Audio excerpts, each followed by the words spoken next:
Hey friend, you are back with the Aries Alchemist for another general tarot reading, and this is for another general tarot reading, and this is for my Virgos.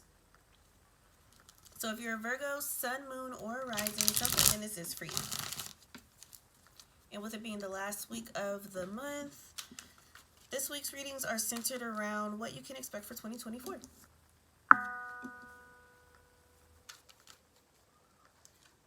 So far we have the Seven of Pentacles in reverse, the Five of Cups in reverse, Empress in reverse, and the King of Wands in reverse.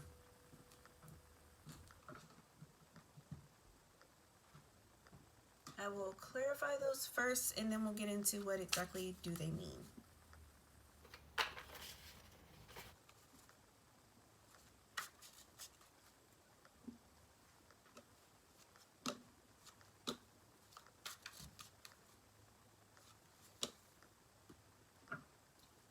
Okay, you have the Seven of Pentacles in reverse, clarified by the Hermit in reverse. So if you felt like you needed to be alone this year, then that's really going to change for you next year, to where you're around and meeting just more quality people that feel you more safe and make you feel more safe and more comfortable than before, so that you don't have so many qualms about going out.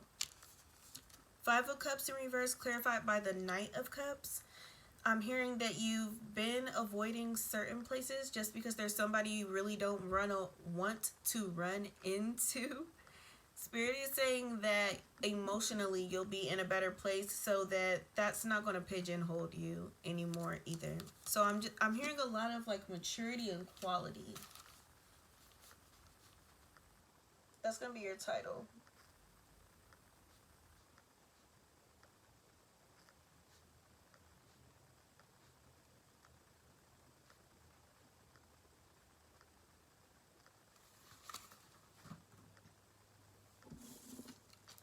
Then you have the Empress in reverse and the Ten of Pentacles.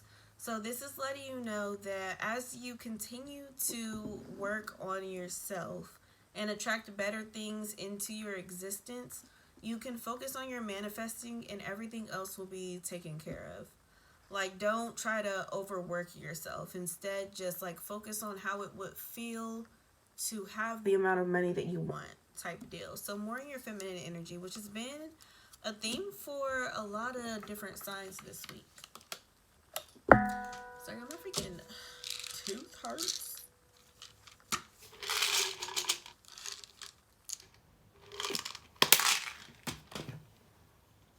I was going to take it before I started recording, then I literally forgot until just now.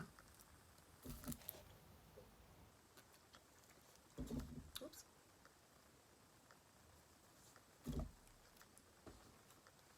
Okay, and then you have the King of Wands in reverse, clarified by the Strength card.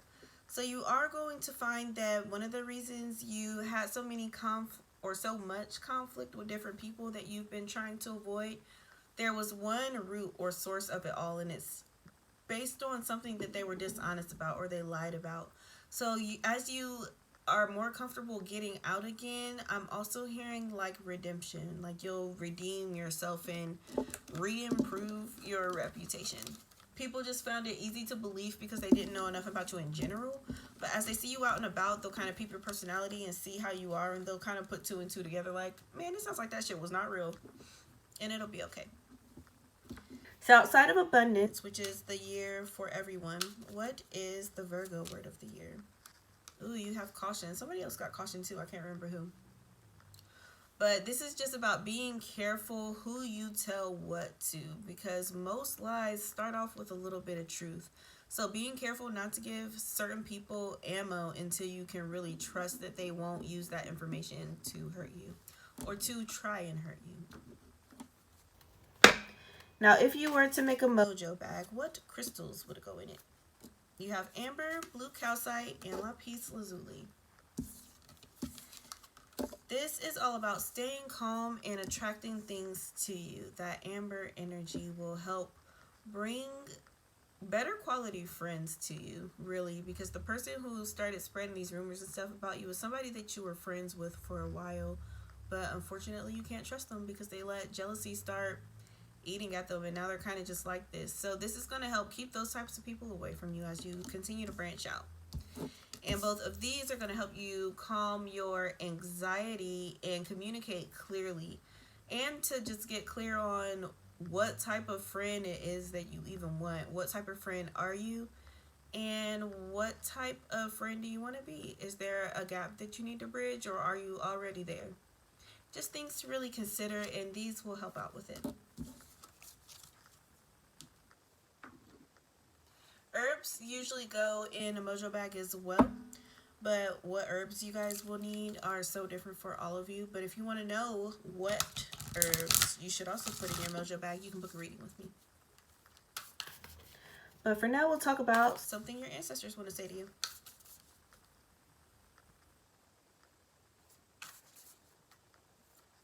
What do your ancestors have to say to you? You got Akasha and Priestess. So for Akasha, it says your guidance is divinely guided. This is a reminder that your ancestors are with you every step of the way, and if you're not too sure what's going on, don't be afraid to ask them. Make sure you're open to how you receive the answer, but know that you can ask them anything, and they'll do their best to assist you. And then you got Priestess, and it says, how are you being called to step up and lead? And I'm going to read what that card says. Priestess. Page 46.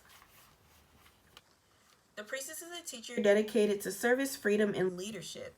You don't have to have it all to teach. In fact, it helps if you don't. No one was a perfect angel who hasn't made any mistakes. Let your life be your message, and don't underestimate the power of sharing your story. It's by hearing someone else's journey that we feel less alone, and we realize that we're actually in this thing called life together. The difference between a follower and a leader is that a leader has the courage to go first. In stepping out, they shine light on a path for others to venture forward to. Don't fret too much about trying to work out who is your tribe. Don't get stuck in age, income, hobbies, occupation, or anything else. The best way to discover your tribe is to look in the mirror. If you feel called to lead, the chances are it's because at some point in your life you longed for someone to lead you. Your tribe is longing for exactly the same thing right now, and you might be the only one to step up and do this. They might even be right alongside you as you walk. You don't need anybody's permission, just the courage to stand up. Embrace your struggles, the peaks, the troughs, and you don't need to know the way, just believe that there might be a different one. Your tribe is waiting on you, so step forward so they can find you.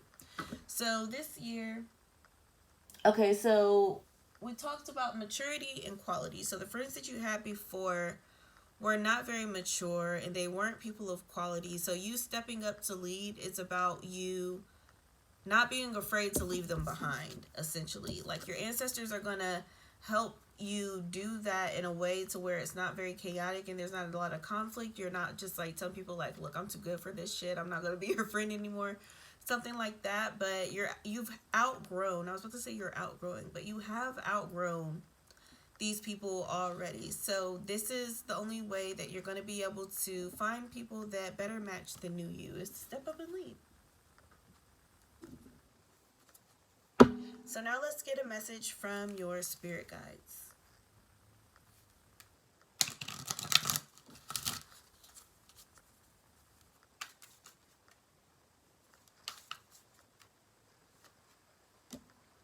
You got Mahatma energy and open to abundance. And the colors on these cards are super duper similar. It's all about you just being as happy as possible, as joyous as possible, as content, as high vibing as possible, whatever emotions high vibes entail. So you're open to the abundance coming to you in 2024. What do you need to do to protect your energy? Where can you afford to have better boundaries? Things like that that will ensure that you have a better time next year than you did this year. And to end this reading, what are just a few more things you can do next year to make it the best time? Wake up call, tune out distractions, and make no judgments. So this wake-up call is about assessing where you are your own problem and then figuring out what you need to do to stop being in your own way. So essentially shadow work. Sit down and do some shadow work, and that'll help your next year go better. Even if that's just like one question a week from now for the next 6 months or something. Which I am coming out with a shadow workbook. Stay tuned.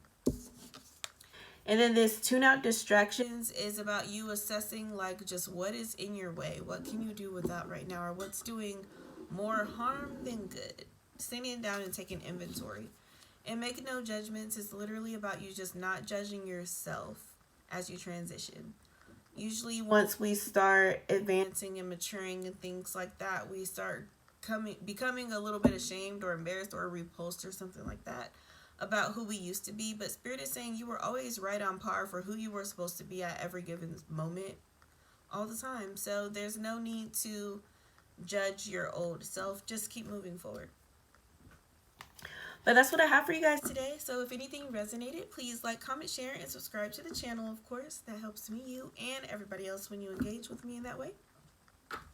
And if you want more information about the herbs that go in your bag or your 2024 journey, I will pick one card for each month for you for 25/25. And my Cash App is in the description box. All right, y'all. Peace.